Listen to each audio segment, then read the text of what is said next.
everyone, we're back for our Sister Wives rewatch. So, and for those of you who can't see my shirt, it's like one of those vintage French posters done in the style with a H.P. Lovecraft. I know some of you like to see my t-shirts. And I washed my hair, and I haven't even braided it. And this is what my hair looks like naturally. It looks kind of fuzzy. I think I have wavy curly hair, but because of the length of it, it cannot be wavy or curly.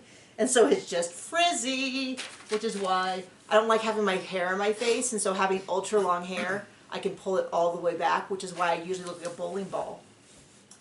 But I don't like how I always look in videos, so I'm trying to leave my hair down more. Okay, I'm sorry, John. I'm sorry. Should we get into this scintillating episode? Oh, man. So interesting. Sister Wives, Season 3, Episode 3, 4 Houses, 4 Relationships. They go shopping for furniture. I thought they were broke.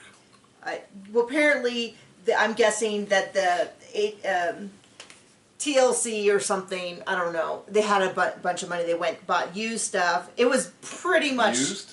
Yeah, they said it was used. Oh. He said that's what that store was, so... They said they could only afford used stuff. It's like a consignment place. And that's why... And I'm like... Looked all new to me. Whenever you see... Well, all of the furniture in there looked to me like guest room furniture, or is it, I always get the family room and the living room confused, because I feel like the living room should be where you live, but the family room is where you actually are, and the living room, at least in our house, was the room that you only went into when you were in trouble. John was there when he asked for my hand in marriage, correct? That was a lot of trouble.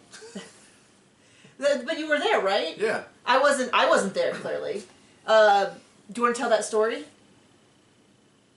You went in. I did. Asked for my father's hand. We had already, to be really clear, so people were like, I can't believe you still do this barbaric practice. I don't know, it's tradition, it's nice. But we had already established between us. So John was ready to get married from the day he met us. I mean, I really had to hold him back. He was like, I've never seen anyone as beautiful and smart and interesting as you. No, but the running joke with us... I mean, it's pretty much true. You're so sweet. The running joke between us was that... I had never really been in love. I never had I had some relationships that potentially could have gone to marriage, but fizzled out extremely quickly. And divorce. What? Could have gone to marriage and divorce. And I dated a lot of guys that I never would have married, but were like a fun time for then. And so I wasn't really sure kind of what to expect. So I was kind of, I don't know why. Like now Because you dread all change, honey. That is true. I do dread change. And so I kind of dragged my feet through it. So we kind of had this thing. I introduced him. I at the time worked at a college. I had TAs that many of them had been with me for a couple years. They were on the archery team that I coached. We traveled. We went to, I was really close. I still talk to many of them to this day. I have wonderful, fond memories of them. I loved teaching. I loved coaching. But my TAs, especially one of them, Trevor, loved to hear stories about my dating life, because my dating life was such a hot mess. Like, I was on at that time eHarmony, and I would go out with these guys who would either be like incredibly overbearing. I told the story recently about the guy who was like, can I come spend the night beforehand? And I was like, no, I don't know. You're a strange man I've never met. I met on the internet. Like, no, you're lucky to get a date. It fell apart from there. We never even got to the date. He wanted me to send a picture of me with like that day's newspaper to prove that I hadn't gotten fat. His exact words. Like, and I was like... Sounds like a winner. Like a hostage photo? Like, what do you... It's awful, awful. And so the stories got progressively worse. So when I went on a date with John and I had no, like, hilarious stories, they're like, oh, this has to be the one. So John went probably within a few weeks. It went? To go meet everyone. Oh, okay. Because we were like a collegiate club, so it was very casual. And I would like pick times during the week where I would just be there and they could come to the range and they could shoot archery and I would coach them for free and stuff like that. And John went one of these times to kind of like see where I work, to meet people, and I introduced him as my friend John. And you, to this day, sometimes will bust out that you're my friend, my friend. This is my friend John. But the fact that I brought him at all was like, I had been there for 10 years. That was the first time I had brought a guy to the range. ever. Now, of course, they were in college. None of them should have been there for 10 years. But I imagine the lore was passed down about Nikki's terrible dating life and how she was always looking to date and would go on a date and then never again, or a couple dates or something. I mean, anyway, where were we going with this? So then it was the same thing with I love you. I was like, don't say it until I'm ready. And so then I was the first one to say it because John... That is 100% untrue. Is that untrue? I thought you didn't say it until I said it. What? Months before, honey. Well, and I said I care for you deeply. Yeah. Is that what I said? Okay. Okay, this tracks. And how nice. And that's... Gosh. How did we stay together? It was very clear, though, that I loved you, right? I mean... You had your hang-ups, honey. We were together every second, though. I like how you fully believed that you were the first to say it. Okay, then what I'm thinking is, I'm thinking about the marriage proposal. Because I had said, don't you dare propose to me before I'm ready to say yes. She did say that. And so I eventually, I told, I had a really intense foot surgery. I was home. My parents cared for me. Which meant that they took care of me for 3 days and then they left the country. Or something. So I was like literally bedridden with my foot up. I had crutches, but I was not so great with them. I was really good with them until like I fell down the stairs a couple times. Not very far, but I fell backwards on the stairs of my parents' tile floor. And I was not doing so great all the time. And then so this is when I kind of had a couple conversations with my mom, and I was like, and then you had been gone for a week. You were in Pennsylvania doing some work stuff. And I was really like, I think I'm ready. As ready as I'm ever going to be. I don't know what it feels like to be in love and be ready to be married, but I think this is it. And what the turning point for me was when I thought, if John left me, I don't think I'd ever date again. Because if we broke up, because I just couldn't imagine like that was it. Like that was... So I was like, okay, that seems like a sign that you're ready to get married. So I kind of hinted to him, said I was ready to get, like, I think I'm ready for marriage. And then he went and, so we had already established we were getting married. And then out of just protocol or tradition or whatever, you asked my father. And my father and mother. And my father went into a whole spiel about being financially responsible. I mean, or something. All he said was, can you afford to take this on? Take this on. My daughter, who has never had a budget in her life. Can you provide for a family, I think is what he said. But he kept going and going, and finally my mother was like, Roger, you didn't say yes or no. Going, but yeah. But I don't think... Well, I don't remember what about, because... For my father, it was probably going on and on, because he only ever speaks 5 words ever, like someone else I know. Anyway, and so, but it wasn't, oh gosh, I don't know if should we just cut all this? It's been so long. Okay, we'll get back to the episode. Point being, everything in there to me looked like furniture we would have had. Oh, and then he's like, okay, and we're leaving, so you gotta take care of her now. Yeah. Well, thank you, we can foist this off on someone. And then, yeah, he did, and then the parents left, which meant I had to house sit. And go over and water all the plants and make sure everything was fine. And we were at my parents' house when he proposed. It was very sweet. But it was funny because I was on crutches and my parents were like, what a great time for us to leave and you to take care of our house. Now that we've roped this other guy in. It's not like you had other dogs or anything too. Yeah, we had all sorts of stuff going on. My point being that all this furniture it did look new to me. It looks like the room you go, the kids do not play in there. Yeah, don't go in there. That's for when Grandma and Grandpa visit. Don't you dare go in there with food. Get out of here. So that kind of room. I'm sorry. This is apparently just us talking. I guess we'll get back to it. Well, let's get back to the captivating show. Yeah, they go shopping for furniture. Well, so it starts off, they replay at least 4 minutes of the previous episode, which is that Robin has some spotting, which is not unusual during pregnancy. But they can't hear a heartbeat. Well, they can't hear a heartbeat, but I'm telling you, as someone who has had 3 pregnancies, unfortunately only 1 child. That Doppler thing, I've never had a doctor use that on me. They always use an internal wand. Not my favorite part.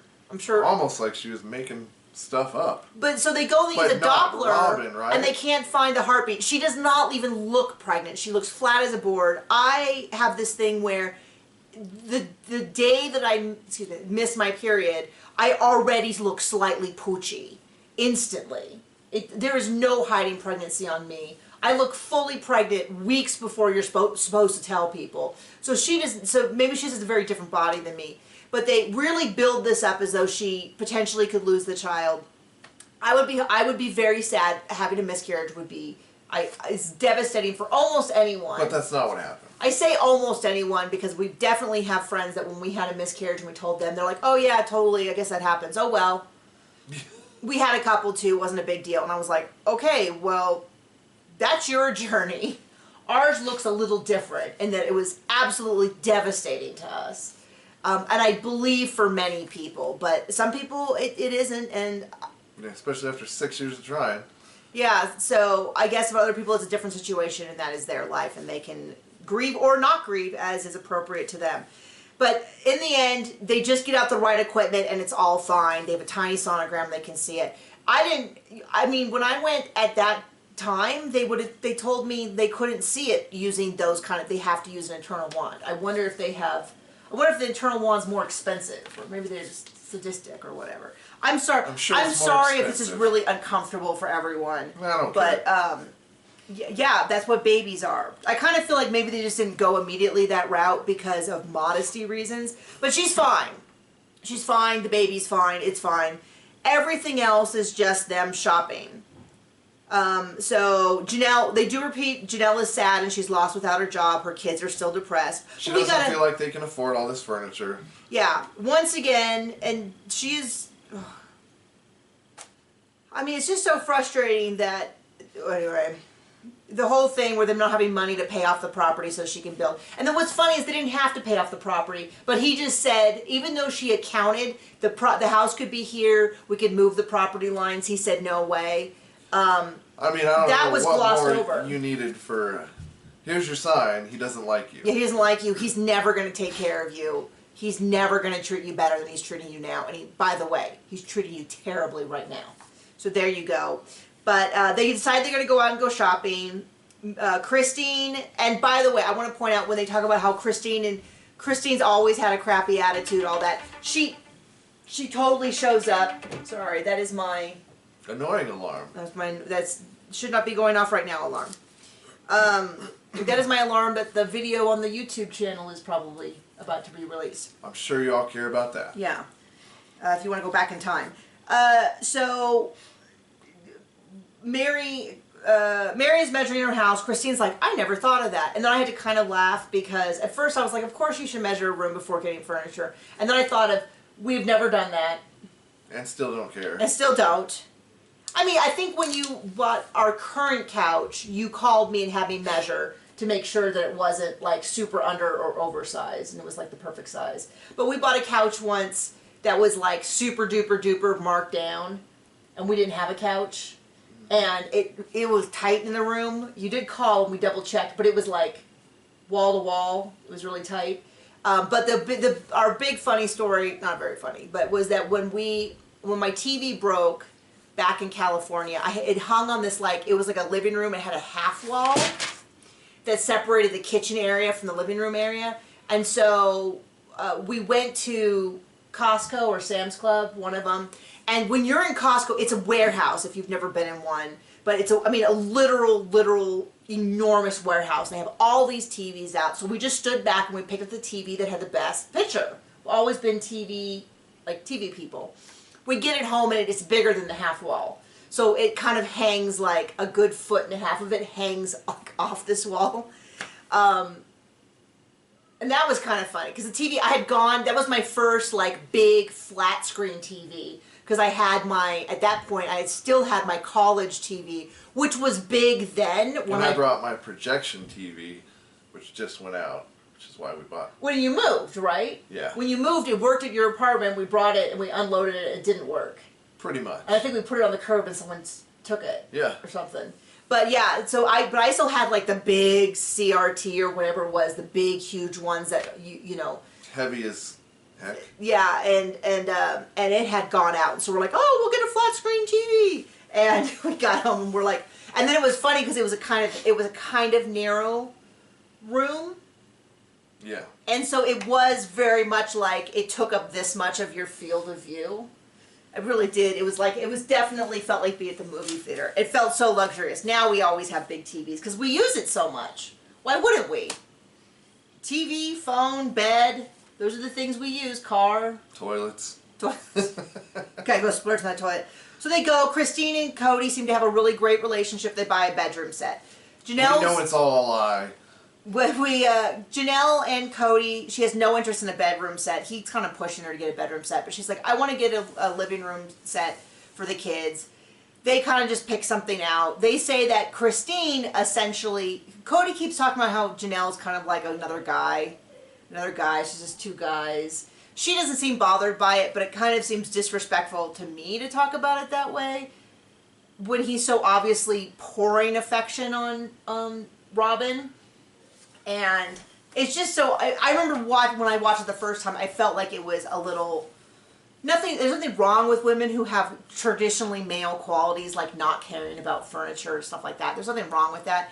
But the way he lavishes attention on Robin, and then to kind of be like, oh yeah, Janelle and I are just buddies, just felt like, I remember even back at the time, I was like, this dude... What every girl wants to hear. Yeah, I mean, it's not even that, it's not even her... It was sort of like, if you're trying to convince us that you don't have a favorite wife, referring to one of the wives as just another buddy doesn't seem, without some caveat like, obviously my best friend, or we just have such an easygoing relationship, and so, like, no other caveat. He's just like, she's another dude. And that sounds bad, but I'm sticking by it. Mary picks out a couch, it looks incredibly comfortable, and he's like, no. Uncomfortable? No, the first one. Oh, okay. And then the salesman who's clearly getting his moment on TV. And by the way, you see the name of the store. Whenever I see the name of the store, like featured, like, we're going to go to this place to get consignment. And then there's like a shot of the store. Like, not like they're walking in and in the background. So maybe they didn't pay that much for all that stuff. There's a big sign. I bet you they got like an employee discount or like... we've told this story before. We worked on a reality TV show, and I was one of the executive producers, and so I talked to a lot of people as part of the reason I got the executive producer title was because I did a lot of talking to potential sponsors, and everyone is willing to give you a discount. Oh, you want us to sponsor it? Sure, we'll give you 10% off. And we're like, well, that doesn't pay. That's not gonna, like, our sound engineer isn't gonna take payment in 10% off equipment.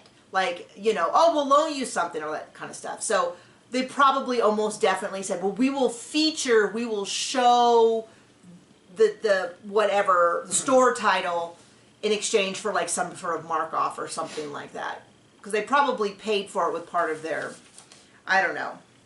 I don't really care. So let's just stop talking about that. And then Cody's like, well, I want this couch. And it looks exactly like the kind of couch that you would put into a living room where people never sat. Like, it does not look like the kind of couch where you can't really lay down on it and read a book. It's at a curve. You could like lay like on your side one direction. But at least it's dark, so it won't show stains with all the kids. No, it's very, very light, pale. Well, she doesn't have kids at her house. We're gonna track this. People have told me that the reason Mary had to have such a big house is because all the family events happened there. So I will be tracking that to see if that's true. It might be true. I don't remember that. But they're like, she's always needed the bigger house because all of the family stuff, all of the filming. Well, she's not getting love from her husband. So, I mean, at least she got something for a while. Yeah, right. So, they convince her to buy this set. And she even keeps saying, the couch I didn't pick up. And then she's like, honey, you're so right, it's so great. And all we said was, none of this is facing, like, this isn't facing the TV. How are you going to watch TV? Are you going to sit like this on it? And because clearly she doesn't want it, and everyone else, Cody really wants it, and they kind of could talk her into it. And it's just like, I hate this dynamic of Cody pressuring him to do stuff they don't like. So Christine got a beautiful bedroom that she likes. Bedroom set, which by the way is the exact same bedroom set in season 17 that she sells without telling him. And he's like, oh, I love that bedroom set. And it's like, well, I don't know that you got much action on it, so I don't know that you could really get an opinion. Much? Any? You get $1 for every time you used it. Recreationally. And that's why you didn't get anything. No, I think they had. And Janelle, we don't even really see, we don't really see what Janelle picks out, or I didn't look at the screen. It was a little hectic this morning. What does that say? Rig with 4. Well, my thing is that they're still at this point claiming they're gonna get into one house, which I don't even get. I really feel like was performative on Robin's comment that we gotta hurry up and get back into one house. Because why are they buying a bunch of huge furniture if they're all gonna be back in one house? We don't even see the kids. This Theo shows them the world's ugliest couch. It's not an ugly couch. It's just not a. It's like the difference between. It'd be like if I showed you a prom dress, and I was like, I really need some clothes to lounge around the house, and I showed you a prom dress. You'd be like, I'm not saying the prom dress is ugly. I am just saying it doesn't seem incredibly functional as like a place to lounge and to watch TV. And they set it up, and it's set up like this, and then they look almost like fancy dining room chairs. And then the TV's here. And I'm like, oh yes, that looks so comfortable. I can't wait to sit down and watch the TV. It's like, no, you should have gotten the big, fluffy, oversized couch. Take off, it had like 90 pillows on it. Take that off. You can throw it on a blanket. You can lay this way and lean up against it. You can lean that way. And then they are like, well, let's try cuddling on it. And we're like, oh yeah, like we ever will see that again. And they make a big show about like, oh, let me turn this way and let me turn that way. And the whole thing about they all went around to the bedrooms. And then Robin tells us about what it's like another sister wife's bedroom is to her. And I'm like, okay, Captain showed up 15 minutes ago. Why don't you let the... And then Christine's like, I don't really care. And Mary is like, I don't really care unless Cody and I are in there together. And then Janelle is like, well, I care, but I don't go into anyone's bedroom. I don't go to my sister's bedrooms. I don't go to my mother's bedrooms. And so it seems like it's very much, it has nothing to do with polygamy. It has just 100% to do with Janelle's a little bit more private about certain things, which is very fitting for her. She's just very quiet. I mean, nothing about this show is about polygamy, really, because nobody's sleeping together except for one couple. Yeah, I mean, some of them have functional, I can't believe what it says, functional sexual relationships at this point. Functional asexual relationships, yes. I think this might be the point. Somewhere around now is when when Cody and Mary stopped having sex, because we know that it was a couple years based on season 16, season 17 is when a lot of these like truth bombs started dropping, and that was a reference to that she hadn't been with Cody intimate in that way, as they, intimate as they say it, for several years before the catfishing thing. So somewhere in these next couple seasons, they quit bumping uglies, is when he essentially abandons her. My guess, will be interesting to see, is somewhere around the time that the baby is born to Robin, is when he starts having excuses not even to go over, and he loses interest. This has all the hallmarks of this show. The guy was the midlife crisis, gets the younger wife, starts busting out a bunch of kids and ignores, and many people have this, which is the father remarries, starts a new family, and you never see dad again. Speaking of the pencil wetter. What? I don't know, I just wanted to get that in there. Yeah. Someone several months ago said that they hate when John says pencil wetting. John saw that and has now upped it to make sure it's included in every video. Every video. I'm doing my best. Not even about sister wives. He'll mention it in Love in Paradise. He'll mention it in Match Me Abroad. Match Me Abroad is pretty good. You should go watch it. We are going to start, well, depending on whether you see this on the Patreon or the YouTube, we will either be starting before the 90 days, 90 Day Fiancé, or we have already started recapping, depending on when you see this. This is the episode, though, with some of the most historic quotes, which is when Janelle says, when I saw how Robin handles Cody in her relationship, I thought it was, what was her word, like icky or gross or, did she do that? She did. But then she by pretending to be the damsel in distress and needing help with mundane things. Then she goes into the whole thing about how, well, I've always been pretty independent and all that. But what I think that's really saying is, I've been, like, if Cody's at if he's at work or at another house, I don't call him. I do it myself. And I'm thinking that is code for wherever, if Robin needs anything, she calls him anywhere. Which... We've already known. We already know. We've seen it. We've seen him filling me with Mary, and Robin calls, and Cody has to answer. That happened in Flagstaff that I can think of. I'm sure it's happened many, many times. But this is where, first of all, that whole, we've all, we should have been more patriarchy, you've never been independent, all this, and Janelle was, like, genuinely confused.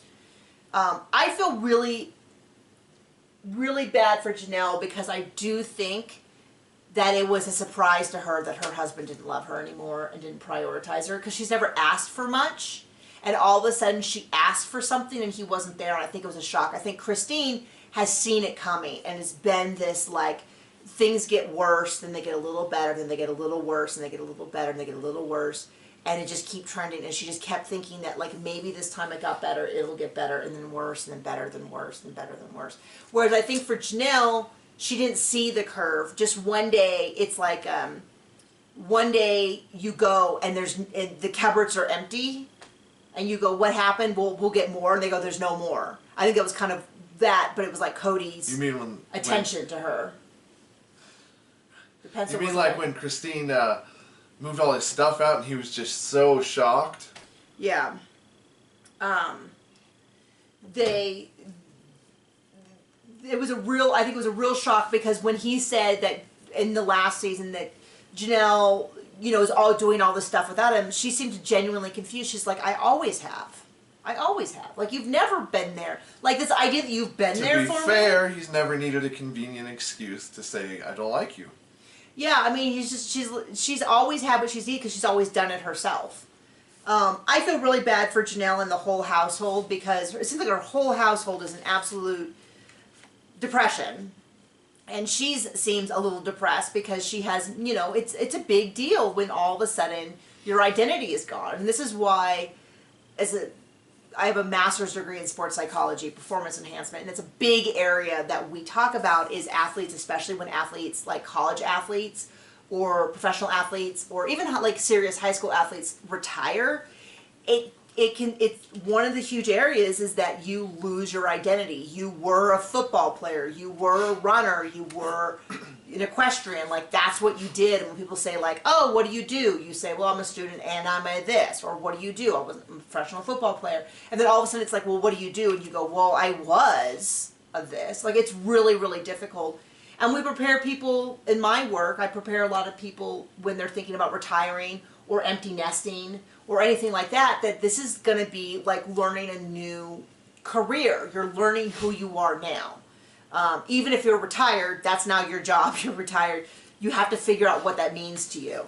And Cody's trying to play it up like we both of us, Janelle and I, are always been career oriented.